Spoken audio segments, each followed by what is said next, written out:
كهربا اللي كان في الزمالك غير كهربا اللي في الاهلي دلوقتي. كهربا طلع في برنامج على القاهره والناس وما رضيش ينتقد زميله السابق شيكابالا، مع ان شيكابالا غلطان ولسه من ايام قريبه، بس الراجل ما حبش يجيب سيرته في حاجه تزعله، لانه لعب معاه في يوم من الايام وكان معاه عيش وملح في يوم من الايام، مع ان ده وقته انه يرد على اللي عمله، بس ما رضيش. سالوه مين احسن لاعب في الزمالك، ردوا قال لهم ما اعرفش عشان انا بره الفريق دلوقتي. سالوه مين احسن لاعب في الاهلي، قال لهم كل لعيبه الاهلي. طب انت رقم كام في الاهلي؟ قال لهم انا رقم 15. طب وامام؟ قال لهم رقم 1 في مصر عشان هو بيحب اخوه. سالوه عن زيزو وفتوح وشيكابالا، قال لهم كلهم لعيبه كويسه، بس انا دلوقتي تساليني عن النادي اللي انا فيه. عارف يعني ايه؟ كهربا بقى لو طلع في برنامج وهو زملكاوي غير كهربا اللي في النادي الاهلي.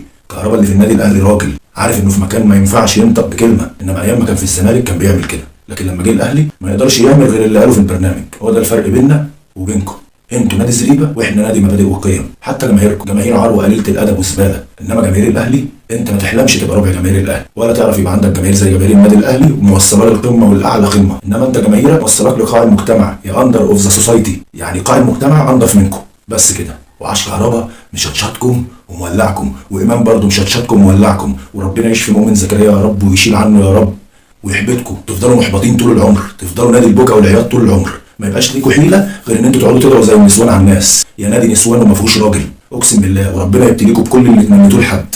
اهلاوي انا والفخر ليا، وهفضل اشجع النادي الاهلي وادافع عنه لاخر نفس فيا. السلام عليكم.